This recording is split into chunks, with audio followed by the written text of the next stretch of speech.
Welcome to Haunt Weekly.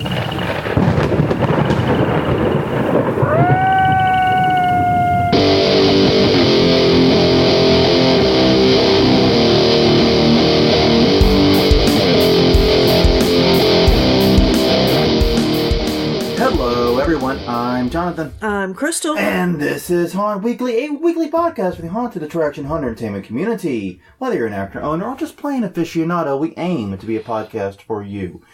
Once again, happy Monday, or whenever you choose to listen to this. I guess you kind of decide what days. So happy day that ends in a Y. Yes. That for you. I hope it has been a good one. And we are coming at you today. It's the festive season. Mm-hmm. Meaning it's October. No. Oh, wait, that's our festive season. That's our happiest season. Oh, wait, it's the other season. Or our busy season. It's a lot of seasons for us. It's the chaos season. It's the season for arguing. It's the season for fun. It's the season for laughter. The season for scare. The season for abject terror. Yes, exactly. The season for existential crises about why the hell are you doing this to yourself? Yeah. It's the season for a lot of things. It is. But that's not what we're talking about. No, we're not. We're talking about the other holiday season. Yes. That's right. It is Christmas time here in these United States, and I suppose most of the rest of the world too. But yes. And one of the things, and we're finally getting around, after a couple of years, to really talking about Christmas haunted attractions and honing in on that. And the reason we're doing that is because we finally got to go to one. Yeah. We're going to have all that and much more. But first thing first, got to remind you guys, in case you didn't know, this is Haunt Weekly. You can find us at hauntweekly.com, Haunt Weekly on Twitter and Facebook. tinyurl.com/hauntweekly is our YouTube channel. You can also catch us at iTunes, Google Play, Stitcher, or anywhere else that finer podcasts are sold. All right. Well, before we get down to the winter fun that is about to kick off, we have to do our conference reminders, and we kick off with a new conference. Oh. Ermagerd. Yeah. Ermagerd. This has never happened in the history of Haunt Weekly, the illustrious, lengthy history of this podcast. This has never happened where we introduce a new conference and it's automatically the most current. Yeah. The closest upcoming. That's never happened. We introduce new conferences all the time. Well, the ones happen, other ones get put on it. It's the ebb and flow of the universe. Right. But we've never had one do this. Coming up, December 22nd. That's just a couple of weeks, guys. It's the Lost Souls Xmas Bus Tour in Berwyn, Illinois. Mm-hmm. Berwyn. Yes. We're not going to get through this one without a couple of Svengoolie references, are we? No. Any Svengoolie fans, just insert all the Berwyn jokes here. Save us the time. Yeah. Much appreciated. But yes, Lost Souls is doing a special Christmas tour. Very appropriate for this episode, I might add. They will be touring Massacre Haunted House's Christmas Nightmare and Basement of the Dead's A Very Scary Christmas. There will also be an after party provided by Haunted House Chicago. There will be a free picture with Santa raffles. BYOB is back. I mean, you can bring your own beer. The only thing they ask is that you make sure your cooler or What's-It or Who's-It's fits in your seat, because basically your ticket pays for your seat. It's airplane rules, basically. People. Don't be an idiot. And also, of course, Brewster Bonesaw providing entertainment the whole way, and having done the Lost Souls tour earlier this season, the regular one. Right. It's a very good part of the show, and here's the thing, tickets are just $75. VIP access to these two haunts alone would cost you more than that, and this is better than VIP. Learn more at lostsoulschicago.com. Okay. Then, January 25th through the 27th, it's HauntCon Halloween and Party Expo in New Orleans, Louisiana. It is at the Ernest Memorial Convention Center. Jonathan will be speaking. Yay! And boo! I'm not sure which. Well, considering the time frame, it's probably more boo. Yeah, 9:30 a.m. on the first day of the fucking conference. Yeah. But you can find out, more about what's going on after his talk, because nobody's getting up, I'm sorry to hear, at hauntcon.com. Hey, I'm going to say this. While we're on this topic here, the smallest crowd I have ever spoken to was 3 people. I know. I had a conference once in North Carolina. The conference got it was supposed to be a 2-day event. Yeah. It got shortened to 1 day. And basically what ended up happening was this really super hot keynote, because this is before, Robert Scoble was hated by everyone. Yeah. It was back when he was actually popular. He was giving a keynote at this conference. I was up against his keynote and 3 other speakers. Yeah, you never put people up against a keynote. Breakout sessions against the keynote. They did 3 times over. And it's funny because I actually grabbed all the other presenters. How many people were in yours? And they're like, no one. I had 3. I won among the other presenters, okay? Yeah. So eat on that. But yeah, I had one friend, one drunk guy who showed up too late and one person actually really interested in the talk. And I gave the same goddamn presentation, so I don't care. Yeah. Okay, after that, February 23rd and 24th, it's Hauntex, the Haunters DIY Expo in Pomona, California, at the Fairplex. They'll be touring Coffin Creek, both lights on and lights off. It'll feature a costume ball. Hauntx.com for more details. Okay, February 27th through March 2nd, it is the Maze Corn Party in Dallas, Texas, and Oklahoma City. They will be touring mazes around Dallas and Oklahoma, including Yesterland Farm, Mainstay Farm, and more. The Maze, MAIZE.com for more info. All right, then March 21st through the 24th in St. Louis, Missouri, it's Transworld's Halloween and Attraction Show at the America Center. Now co-located, let's try that again. Co-located with Transworld's Christmas Show. Once again, strangely appropriate for this podcast. Yeah. Did they have a Christmas show before? No, this is a brand new thing they're doing this year. Yeah, so I don't really know why it's now co-located with. They're adding the Christmas show. Exactly. That's why I'm like... They phrase it as co-located because I think HauntCon started that crap. Okay. Because remember, it's HauntCon co-located with the Halloween and Party Expo. But that actually made sense because those two things existed separately and then got mashed together. Right. So that made sense. One bought the other. Yes, one bought the other. You can say co-located with it. Anyways. That features a party at the City Museum on Thursday, a performance by Vampire Circus on Friday, and a vampire ball on Saturday. Learn more details at the Haas Show, HAASHOW.com. Okay. Well, now we've wasted 10 perfectly good minutes.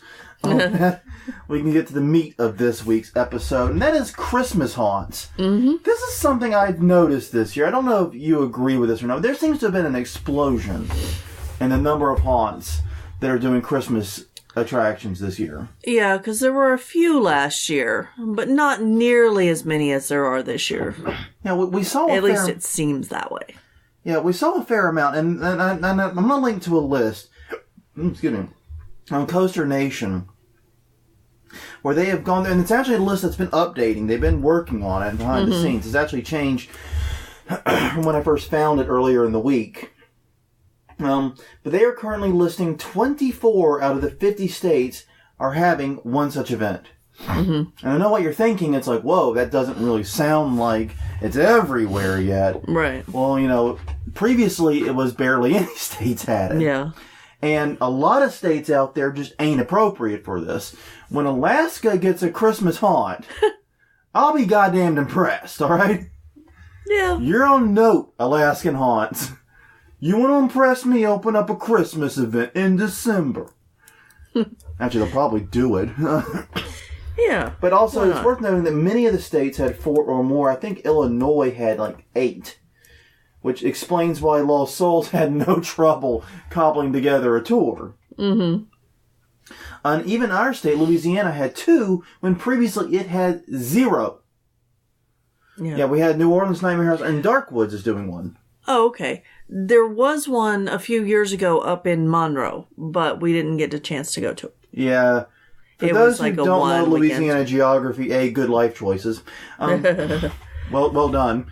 But Monroe is basically northeast of the state. It's functionally in the northeast corner of the state, and it's a part of the state no one ever really should go to. Yeah. Without some very valid reason. Yeah. You have to have a specific reason for going there. It'd be like 6-hour drive for us to get there. We'd better off going to many Texas haunts. Yeah. I think that's easy to say. Yeah. I'd agree. But with all these new haunts, we finally got to go to one. New Orleans Nightmare House, the old House of Shock, put on one. And we're going to talk more about our experience there a little bit later down. But first, we're going to look at the phenomenon more broadly. But yeah, this really got us thinking about it. It's like, we went from in our little area, because Darkwoods is near Natchitoches. We went from having none in Louisiana, the nearest one we would hear about would be somewhere much further up north, to now we had 2 we feasibly could have made. Right. So what the hell is going on? Oh, it seems to be getting more popular. Seems to be a trend of sorts, almost. It does. Yeah, it does. A sneaky, growy, trendy thinging. And as far as reasons for the trend, it's kind of hard to nail down reasons. I mean, it's hard to nail down reasons for trends anyway. Right. I mean, why the hell were slap bracelets a thing? Because they were fun. It made no sense. No, but it's a blind. It's literally a Venetian, one of the thing from a blind. You pop and it goes on your wrist, and they put like 2 cents of fabric around it so it wouldn't cut you. Basically, yeah. Why was this a trend? Why were pet rocks trends? Oh, I don't know that one. Yeah, I had a rock collection as a kid, but they weren't pet rocks. Why were Tamagotchis a thing? Yeah. So yeah, when you're dealing with trends, and especially when we don't yet know if it's a trend that will actually continue and have legs for some time, or a fad that will just die on the vine after a few years. Right. It's really hard to understand why, but I do have a few theories. The first is the growth of Krampus. Yes. And now we actually in the U.S. specifically. In the U.S. specifically. And then that's kind of the weird thing. It's like, Krampus been around, dude. He's been around for thousands of hundreds of thousands, not thousands of years. Yeah, exactly. He was so popular that we didn't really cover him. Yeah. In our Christmas Demons episode. Yeah. Back in that's episode 55. You're getting way back. They're over 100 episodes ago now. But we did talk about Christmas Demons, and Krampus was mentioned in it. That's the best coverage we've had of them. But yeah, there's been a trend in the United States in the past, I would say, what year are we in? 2018, maybe 8 years? Yeah. Of just ramping up interest in Krampus. Yeah. And it's been kind of crazy. Here locally, okay, Crews, Krewe is how you spell it for those playing along at home.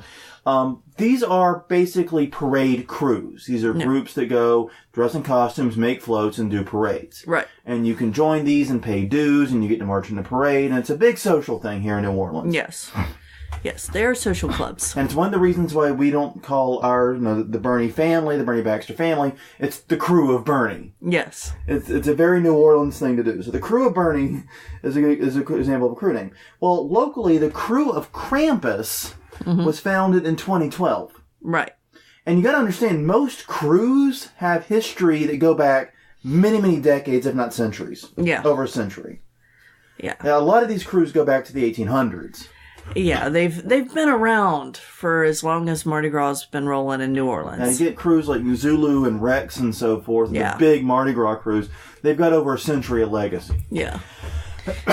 Very, very proud history. And they're very, very proud of their history, too, as you said. Yeah. But yeah, the Crew of Krampus, much more recent. They started in 2012. They do a Christmas parade every year. I think they did last weekend? Yes. Yeah, it was last weekend. We don't do a lot of parades. This is one that I might make an exception for because I've heard that the crowds are smaller. More reasonable. Yeah. Because usually, like, the Mardi Gras parades, it's just a mass of humanity, and you can't see anything. But this sounds more relaxed and spread out. So. We're old. Basically is what it comes down to. Like, when we were younger people, like, when we first moved to the city, parades were awesome. And we went to parades. Like, remember the first year we were here, we did, like, every Mardi Gras parade. Just about, yeah. We just parked our little butts on St. Charles and... Yeah. And caught damn near every Mardi Gras parade we could, and we fucking loved it. But now it's like, yeah, when you're in the late 30s, early 40s, that doesn't sound so cool anymore. Yeah. So yeah, we're not parade people, but we both may have made an exception for that later year.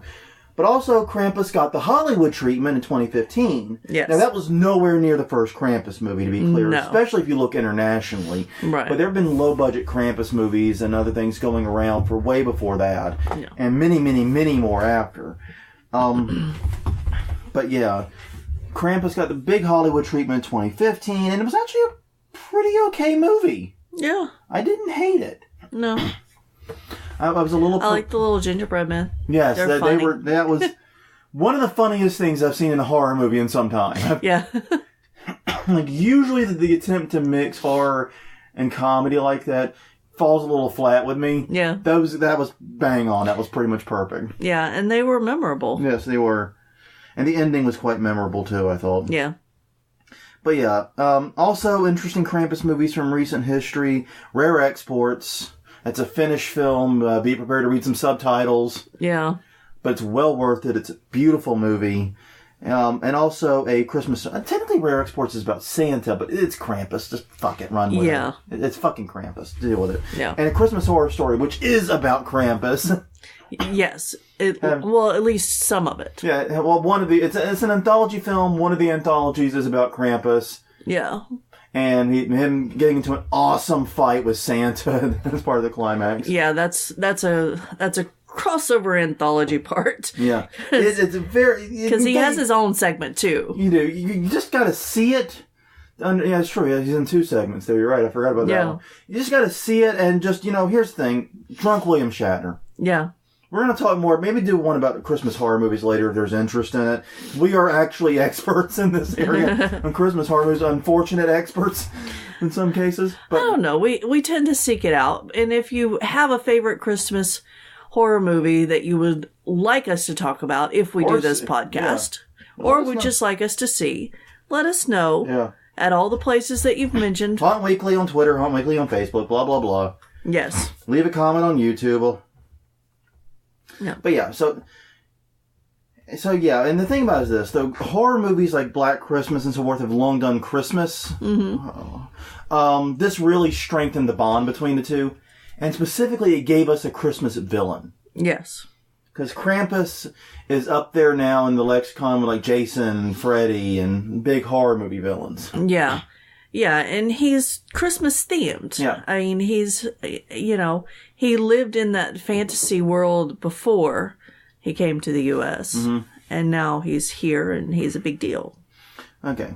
Another reason that's growing right now, 13th Floor. Yeah. I checked, nearly every single indoor 13th floor haunt in the country is doing a Christmas event. They have, I think, 11 indoor haunts that are permanent locations, and 8 are doing it. Right. So basically, 13th floor did a Thanos snap, and next thing you know, they've all got Christmas events. Yeah. And in fact, they're all the same event according to the theming. They're Krampus Haunted Christmas. Which, if you go to like the site for it, there's a story, there's a poem, there's all the stuff. Yeah. And Crystal's looking at me very perplexed, and we'll get into why. Yeah, because that doesn't seem to... translate. Yes. Nowhere did that trickle down to the experience. Yeah, or even the name of the experience that we had. Yeah, it's a little bit bizarre. Yeah. But yeah, they have 8 locations all over the country. That greatly expanded the reach and the visibility of it, because I'm pretty sure one of the reasons Darkwoods did their Christmas event, I don't know if they did one last year. Yeah, I don't think they did. I think we would have heard about it, but I did not hear about one last year. If they did, I apologize.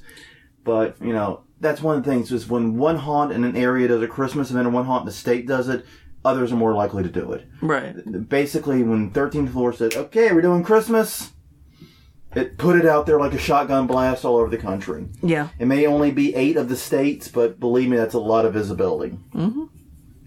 And finally, I just think like most things in our industry, 1 or 2 haunts started it, it did well, and others followed it, cashing in on the novelty. Yeah. We are an industry of trends and fads, ultimately. We're bouncing from one to the next. Escape rooms, VR. Whether those are trends or fads, we'll see. Yeah. Here's the thing. I actually searched for evidence of any decline at escape rooms. I didn't see it. Mm-hmm. In fact, Google Trends is saying that escape room searches are pretty much the highest they've been like the past year.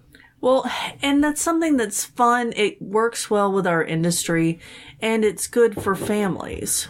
I'm starting to think it may have the long-term legs. Yeah. But at the same time, I do worry about oversaturation. Yeah, but I think with anything, the escape rooms that are not very good are going to be weeded out and beat out by the escape rooms that are just awesome. Like the one at New Orleans Nightmares? Sorry. No, like ones in office buildings versus ones in haunted houses, generally. Okay, that's what you're... Now, the ones in office buildings can be fun in their own right, though. You have to have good puzzles. Anyway, that's neither here nor there. But yeah, Christmas haunts are no different. I think this is a matter of industry chasing our fads and what's on the razor's edge. Yeah, because, and the trend of holiday themed haunted houses is becoming more and more of a thing. Yeah, broadly. Yeah. So, we saw a lot more Valentine's Day haunts last year. I'll be curious how February shapes up this year. And we even saw a few, like, St. Patty's Day haunts. Yeah, and I think maybe one 4th of July. One haunt that opened 4th of July but wasn't 4th of July themed. Yeah. So... I guess we're going to have to see how that one goes. Yeah. Honestly, I think it'd be interesting. I know it's tight, but I think here in New Orleans we need a Mardi Gras haunt. Yeah. Well, we did our own little version of a Mardi Gras theme one year. Yeah. Not during Mardi Gras time, during October, during but season, yeah. And it worked really well. It did. Going back to that crew thing, it was called the Killer Crew. Yeah. Yeah. Crew of Clockwork. Yeah, the Crew of Clockwork, which is an imaginary crew. Yeah. But we actually did, once again, this goes back to making a story based upon some fact. We based our story upon why they became the Killer Crew, based upon the exact financial troubles that caused many crews to go under in the 60s. Yeah. When they started really clamping down. And again, once we were here, there was increased... they had to now have permits from electricians for lights and things on the floats. That changed while we were here, and they had to pay extra. Yeah. And previously it was the safety harnesses that caused the big kerfuffle. Right. Turns out you don't like riders falling out of your floats. You mean once they've been drinking the entire parade route? Yeah. You don't want them to do that? Yeah. Weirdest thing, huh? Yeah. Weird thing there. They're only like 2 stories up. It'll be fine. No, they'll land on their head. It'll be okay. Yeah. Anyways, so why hold such an event is the next question. Well, the obvious reason is money. Yeah. Whether you're charity, whether you're a pro haunt, whatever, this is the big reason. This really is it. Right. In most cases, you're paying either a lease or rent or taxes or something on that property year-round. Mm-hmm. Might as well get cash for it during the off-season. And it doesn't require... it requires significant redecoration, but theoretically not remodeling. Right. You're not going through and knocking out tons of rooms and putting up... No. Well, and we've talked about how just changing a light in a room can make customers think it's a whole new thing. Yeah. You changed the entire thing because all your lights are different. And that's not, true, but it's easy for us to do and easy to play with. Yeah, after working in and building haunts, I think lighting is perhaps the most important art form in haunt design. Yeah. I think that is unilaterally, just across the board, the most important thing, because you can use it to hide scares, you can use it to change a room, you can use it to color your fog, you can use it to... Yeah. And it's so versatile. Mm-hmm. And when a haunt does a questionable job of lighting, especially when they do so good in everything else, it's murder to me. Yeah, me too. And I mean, we've been saying this for years, that, bad lighting using dark scenes is a cop-out. Because, Well, one of my favorite things working front of house is people will say to me, is it really dark in there as they're getting ready to go in? Yeah. And they'll look in the first room, and it's not like bright light. No. But it's not super dark. No. You can see. You can see perfectly fine. Yeah. And so they go in and like, oh, it's not that bad. Boom, first scare hits, and it's off to the right. And it's because, it's lit where they can see what we want them to see. Yeah. Anyway, that's once again, that's a whole other podcast. Yes. Yes, it is. We'll have to do the lighting one that we've been threatening to do since we started. Yeah, it's such a hard one to do in a podcast, though. I know. But anyways, neither here nor there. But yeah, it doesn't require a remodeling. It does require significant redecoration. Yeah. Many haunts just simply add Christmas decorations and costumes to an existing haunt. It's basically like the opposite of a lights out night. Right. Instead of having a lights out night, you have a themed lights up. Yes. Right? Yeah. If that makes any sense. It does, because you're adding light to it, and they're interesting Christmas lights. Yeah. And you're adding other decorations, too, and so forth. Yeah. The second reason is that it's a novel experience right now. Mm-hmm. Yeah, it's pretty much everywhere. Every major haunt area has at least one. Right. But I suspect most of your customers have not been to one yet. Right. I mean, we just did our first one this year, and we basically are in therapy for our haunt addiction. and then we couldn't afford the therapy, so we launched a podcast. Yeah. In hopes that we could talk to you like a therapist. It isn't working. Obviously, we've got so many. It just added a bill for podcast hosting. Yeah. Pretty much. What are we doing? But it's a novel experience. So it's a chance to do something for your customers that they've never seen before, and to do something brand new with your haunt. Put it in literally a new light. Also, it expands haunting into more seasons. This is always good. Go to other countries. Go to some tourist areas. Haunting is a 365 experience. And these haunts are open almost every day. It'd be really, really great for our industry if we could make it more like that here. Yeah.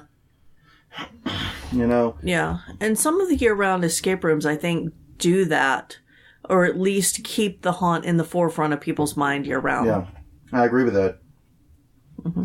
But this, coupled with other holidays, right, keep the actual haunted attraction itself in the forefront of mind.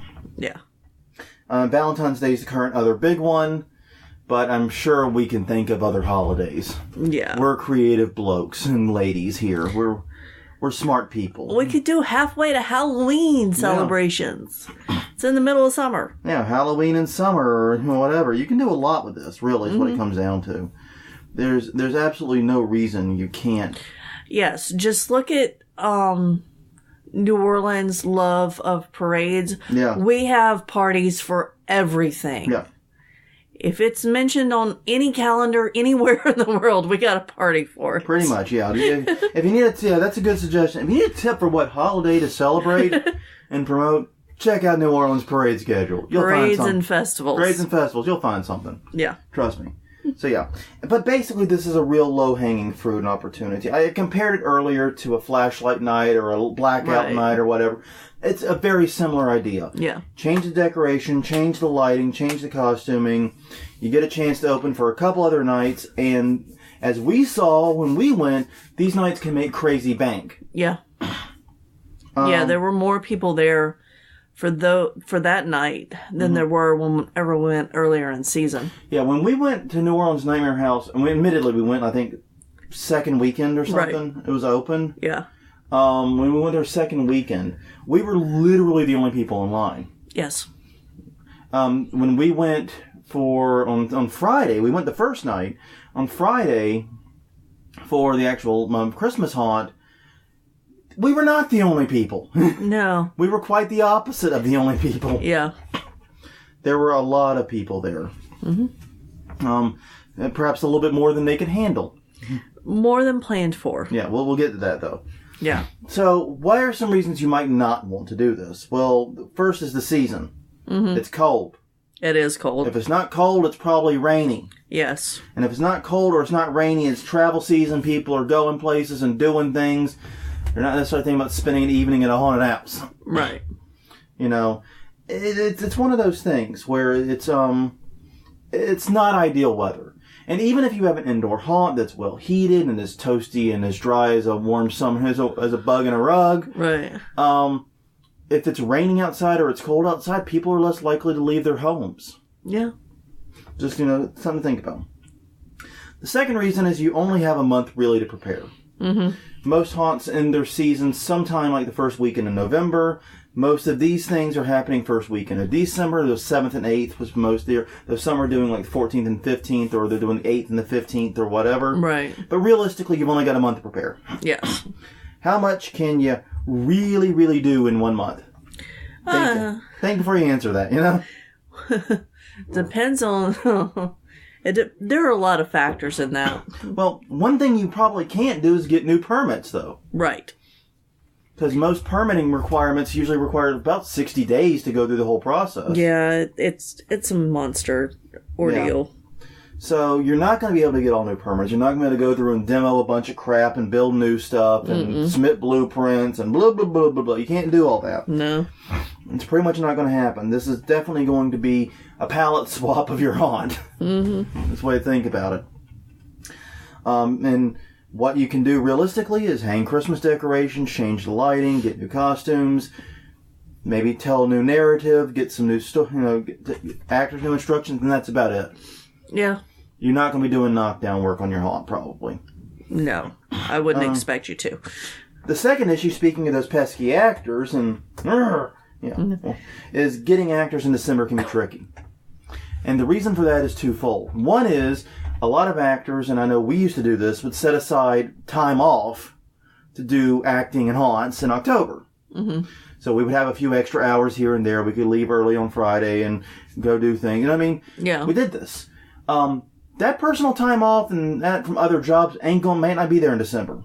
Yeah. And if it is there in December, they might be traveling to other places and be with their families and whatever. Right. So that's going to make getting actors tricky.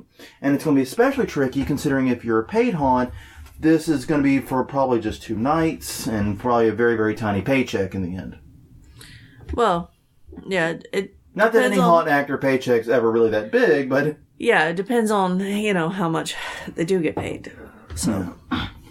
I know that whenever Mortuary used to have their Christmas thing, and it was not a haunted Christmas thing. No, it was just a Christmas thing. Yeah, who the fuck wants to... I'm sorry. Rand, who the fuck wants to go to Santa's workshop and the haunted mortuary? Lots of people did. I know. And they loved it, and they paid extra for it. I know. Who the fuck are these people? People with kids. Oh my god. I'm sorry. Anyway, it only made it 1 year, even despite getting a lot of people. No, it was more than 1 year. Oh, they only did it 1 year. No. Oh well. It was more than 1 year. One of us is wrong, and it's probably me. I believe it is. But we know from people who worked there that they would pay the actors who came in to play the elves and the helpers. Extremely well. They would pay them pretty much double to do that because they knew that it wasn't in their wheelhouse. And it was hell on earth. Yes, but here you don't have a lot of tiny kids, hopefully, and you're playing to your wheelhouse. Not with that attitude, you don't know. Yeah. Krampus is going to be pissed. Mm-hmm. But yeah. And here's another thing to think about. How it will impact the reputation of your main haunt in the regular season. Your bread and butter is still going to be your main season. Right. You've only got... The show only runs 2 nights, basically, usually. 2 to 3 nights. That doesn't give you a lot of time to get it right. Yeah. A lot of haunts intentionally open early so they have time to work out the kinks before the crowds really start to show. You don't have that luxury anymore. No. You're basically doing what we have to do. Ha-ha, suckers. Yeah. Enjoy it. It sucks. Luckily, we have a crew that we've worked with for years, and they know our style and what we expect. We managed to fix that a little bit. But still, yeah. Good luck, suckers. Yeah. Yeah, if things go sideways, it could hurt the reputation for your haunt if people have a bad time at this or feel that it's poorly put together or poorly executed. Even if it's not representative of what your haunt is like during the season, people might think it is. Yeah. Especially since they can see that it's just extra decorations thrown up to make it Christmas. Yeah. It may also discourage people from going to your main haunt. Yeah. The reason is this. If people your hope is that this would be an and. People go to the haunt and to this. Right. But some people may choose to make this an or instead of going to your haunt, they wait and go to the Christmas thing. Yeah. They might have gone to the haunt during season. They might have gone on a less crowded night. They might have done, you know what I mean? But they chose to go to the Christmas thing. Mm-hmm. So there's a potential for cannibalism there. And finally, this trend may wane. We're still fairly early in this really peak of the trend here. Yeah. Where it seems like nearly everyone's doing it. And so, it's a fad right now. Mm-hmm. And I say it's a fad not necessarily because I'm dooming it to fall off the cliff, but because right now it's a fad. It's picking up. It's growing exponentially. If it continues to grow in flat plateaus and remain steady, then it's a trend. Yes. Then it's something that holds. But if it crashes in a few years, it's Furbies. Yes. It's Furbies. Yeah, it may be hot this year. It may not be the next. It's maybe something that runs its course in a few seasons. It may be something that goes for a while. I can't predict that. Mm-hmm. I mean, who would have thought in 2018 we'd still be listening to Justin Bieber? That he's still doing stuff. People do stuff with that? Apparently. Okay. That's at least a rumor I heard. Yeah. You hear different rumors than I hear, apparently. Anyway. But yeah, I'm realizing that part came across as silly negative, though, and I want to be clear about this. I think it's a good idea. Yeah. It expands the season. It's something that's really, really big right now, and I don't think if it is a fad, it's necessarily going to die next year. No. No, I think there's at least a few seasons worth out of this. Mm-hmm. If practical, I would really, really consider it. I mean, it's not practical for all haunts. If you have a trail haunt, especially anywhere in the north, or anywhere in the rainy south, really, honestly, you're kind of screwed on this one. Yeah. Because if it's not fucking cold, it's fucking raining. Yeah. You know what I mean? Yeah. Yeah. It's one of those things, isn't it? Yeah, and here you can't tell what you're going to get. Exactly. Here it could be in New Orleans area, it could be a little bit of both. Yes, because Saturday was 70 and Sunday was 48. Yeah, Saturday was 70 and pouring rain the whole damn day. Yeah. And then Sunday was freezing, pretty much. Yes. By New Orleans standards. So yeah, trail haunts are going to be dubious. Also, haunts without a permanent location. I don't know if this justifies extending your lease another month or whatever. Yeah. I don't really know if that's going to be worth it. Yeah, it would be interesting to have a pop-up knockdown Christmas haunt. Especially if you could do it as part of like a Christmas festival. Yeah. Just a small, maybe like a few thousand square feet tops. Yeah, but have one that, you know, instead of opening in October, opens for Christmas only. Yeah. Could be interesting. Maybe maybe there's somebody out here who loves Christmas enough and horror enough that they would do this. So I'm sure there's a few sick bastards out there listening to this that be willing to give that a try. Yeah. Okay. Now, our experience. Now, to be clear, we've only been to one. Yes. We are putting that forward. We're not claiming to be experts here. No. But our experience to us was disappointing. Yeah. As regular haunt goers. And I don't know if we've decided if we're doing the garbage horror thing with it or not, but... Yeah, I'm not sure. We're going to talk about it here a little bit. The first problem was that the queuing was a mess. It was. And it's really weird because 13th Floor runs this haunt, and they're really big on those pre-sale tickets and time tickets and tickets only on a specific day. And like the whole benefit of that should be you have a very good idea how many people are coming. Yeah, you have a good idea how many people are coming, and customers have a good idea of roughly when they'll get in the haunt. Yeah, Maybe that not. went to hell. Yes. Basically, if you've never gotten to go to the old House of Shock, basically, you used to wait in this giant cattle gate system that was surrounded on three sides by the facade for the haunt. Right. And it's this big, huge empty lot. And they had cattle gates that like snaked through it the whole way. And it was really rough when we went early in the season. They had that still up. Mm-hmm. And we were it. And we had to walk our butts through the entire cattle gate. Yeah. Forever. It was like, oh my God. But anyway, they'd ripped all that out. And they had a queue line, an actual queue line. Then I wish I was joking about what I'm about to say, but it was actually shorter than the queue area we have prepared for our haunt. Yeah. It was literally shorter than that. It was. which is damn impressive because we're just, like I said, a home haunt. We get a lot of people on Halloween night, don't get us wrong, but we shouldn't be preparing for these numbers. Right. And we have a queue line and a queue prepped area that's longer. But, yeah, literally. So basically what happened is the queue line ended up like curly queuing like a pig's tail in that area very chaotically. Yeah. And they ended up taking people out of line and moving them into a second line, and then people who were in the back of the line started getting ahead of people who were in the front of the line. Right. People who were 20 minutes behind us getting in line got in 20 minutes ahead of us. Mm-hmm. It was a fine mess. Yeah. Yeah, and then once you get into the haunt, they had a 13-minute wait, as we found out. Yes. For a forced photo op. Yes. And the actual haunt was only about 12 minutes, and I'm not someone who's big on like timing haunts to determine the value. I'd rather have a very, very good short haunt than a mediocre or terrible long haunt. Right. But here's the thing. New Orleans Nightmare / former House of Shock normally is about a 20 to 22 minute haunt. Right. Because usually there's actually 3 attractions to go through. They made it 2. It's how you count it. What they did with House of Shock was it was the Bordello of Freaks or whatever the first one was.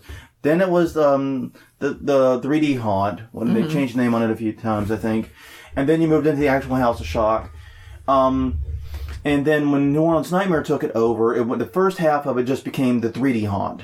Yeah. It sort of made that whole thing. Well, they still had the intro section because that's where the photo op was. Yeah, but there wasn't much haunt in that. No.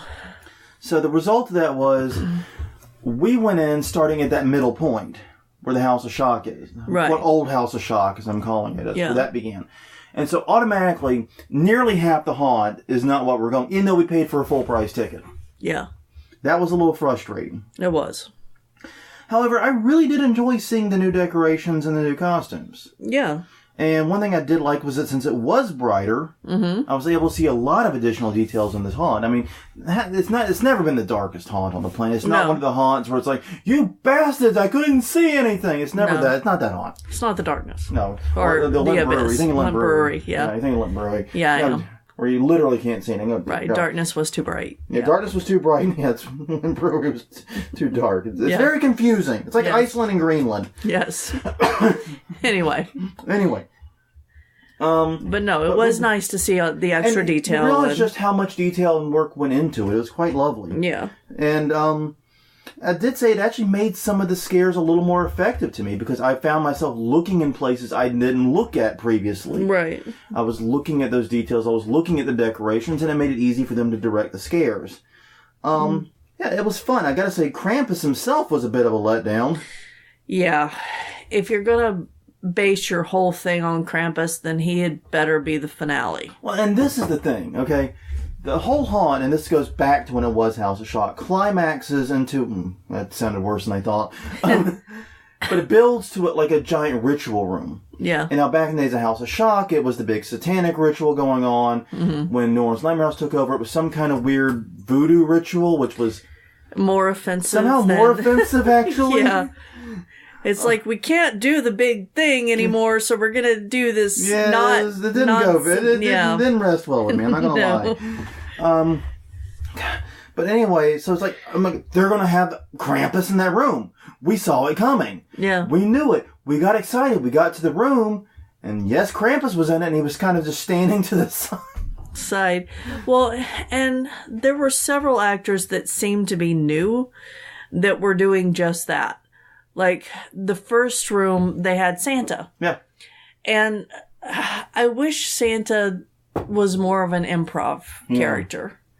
And there are some actors who can improv their asses off and some that just can't. Yeah. He was not one of the ones who could. Yeah, he had a great voice, though. He did. My God, that booming baritone yell. That's probably why he was put in as Santa. Yes, that booming voice. My God, he sends chills when he screams, but... yeah. Just, he fills the room. Yeah, but those girls in front of us kept trying to goad him into, like, playing along or doing something, and... he wasn't having any of it. No. Anyways, So yeah, but it was kind of a letdown. And honestly, after the whole experience, I kind of wish I hadn't done it. Yeah. I'm not saying like I regret it or I want my money back or anything. It's not like that. It's just kind of okay, there, I've done it. I don't really feel the need to do it again. Yeah, I kind of felt like a sucker for doing it the first time. Yeah. I'm not like super mad about anything. I'm going to go to New Orleans Nightmare House next year. It's nothing like that. It's No. It's just it didn't really feel special enough. Yeah. I guess is what it comes down to. Yeah. You can tell that the heart is in the October show. Yeah. You can tell the heart was not in this. And I think Ellie, who was with us, said that it felt like this was like something they had to do. Right. Not something necessarily wanted to do. Yeah. Was the feeling she got, and I kind of agree with that. Maybe it was first night jitters, maybe it was the being overrun, maybe it was the situation. Maybe it's the first time that they've done it and they didn't know Yeah. didn't have all of the things prepared. But this is the problem when you only got 2 nights. Yeah. You're either going on opening or closing night. Yeah. You know? Yeah. It's one of those things, man. Yes. Anyways. Are we going to talk about the snow machines? Oh, for fuck's sakes. We won't talk about the snow machines. They did not have snow machines. Effectively, no. All right. Anyways.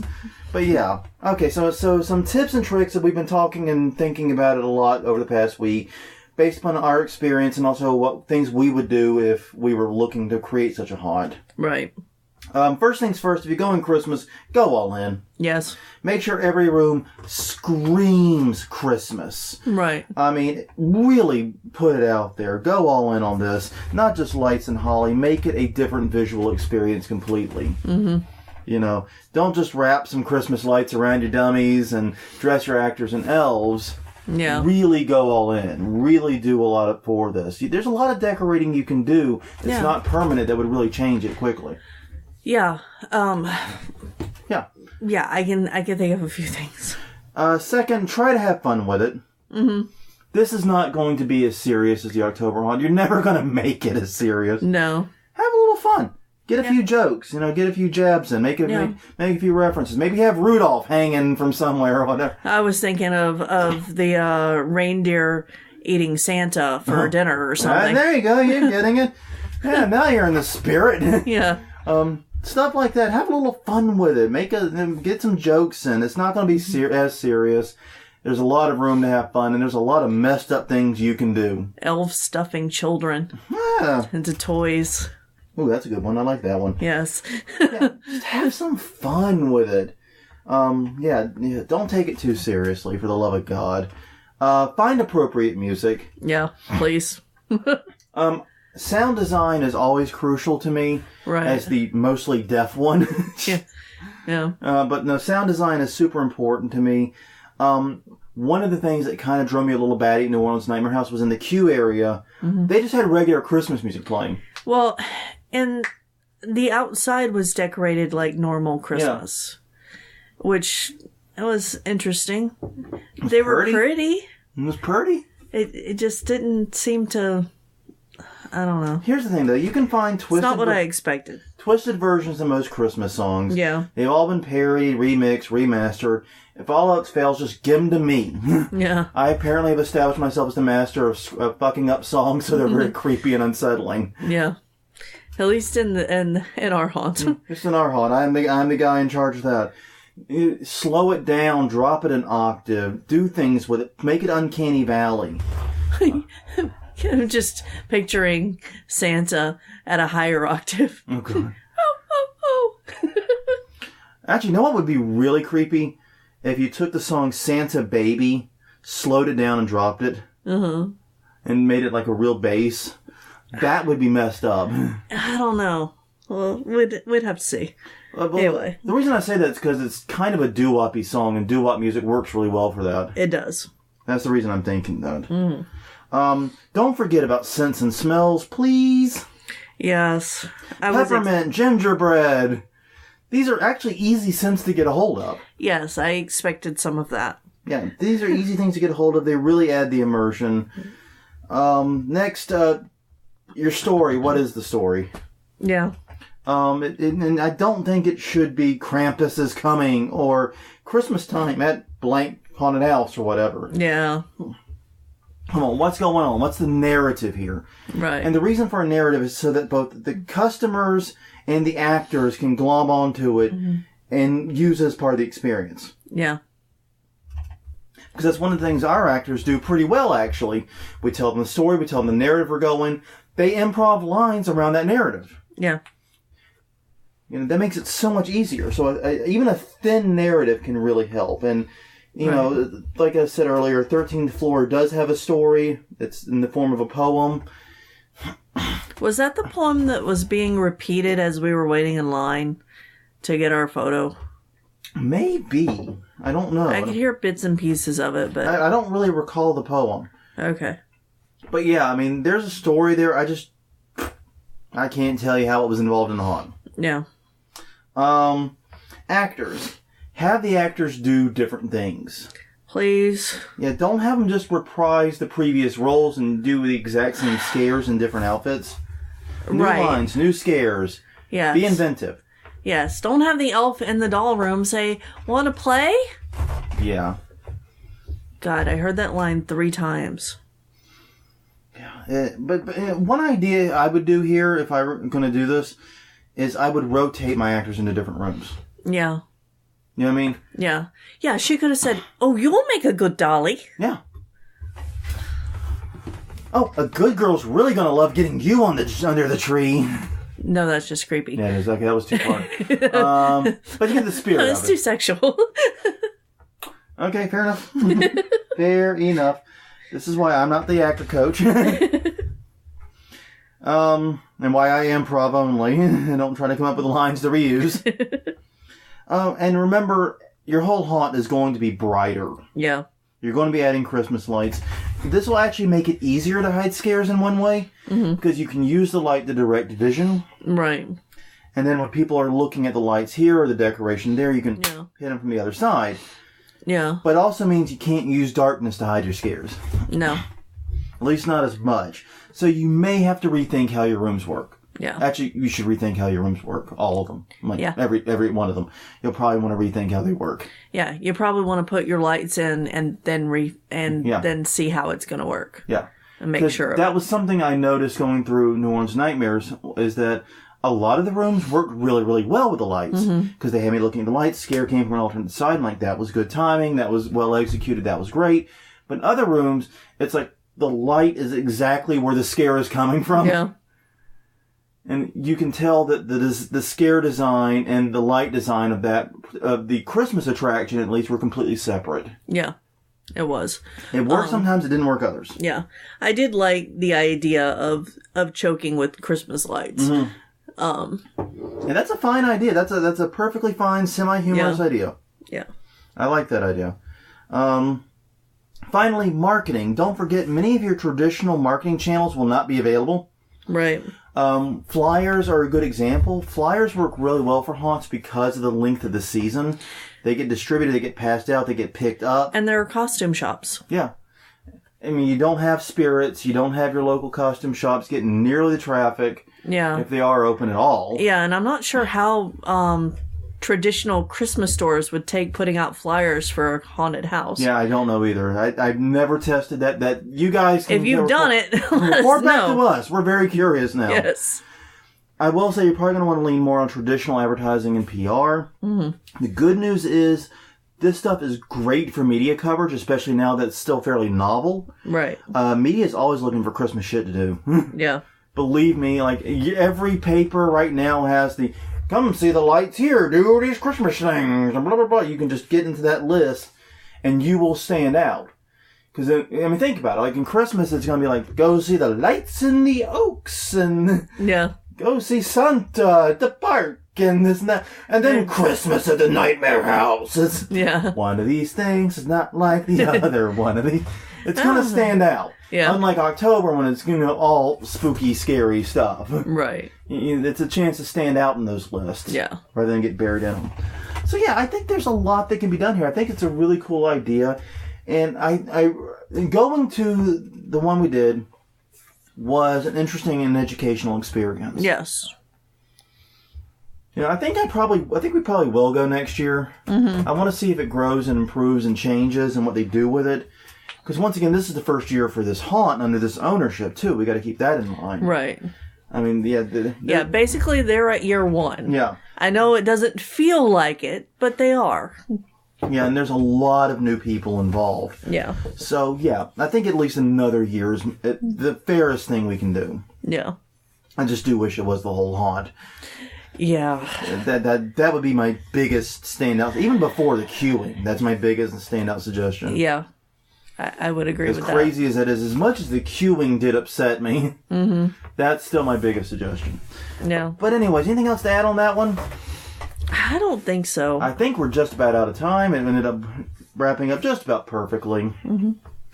So, real fast, if you didn't know it, we're Hauntin' Weekly. We're at hauntweekly.com or Hauntin' Weekly on Twitter, Hauntin' Weekly on Facebook, tinyurl.com/Hauntin' Weekly is our YouTube channel. All previous episodes are there available for easy listening. Not that we're easy listening music, you know what I meant. And you can also find us on Google Play, iTunes, and Stitcher, and everywhere else that finer podcasts are sold.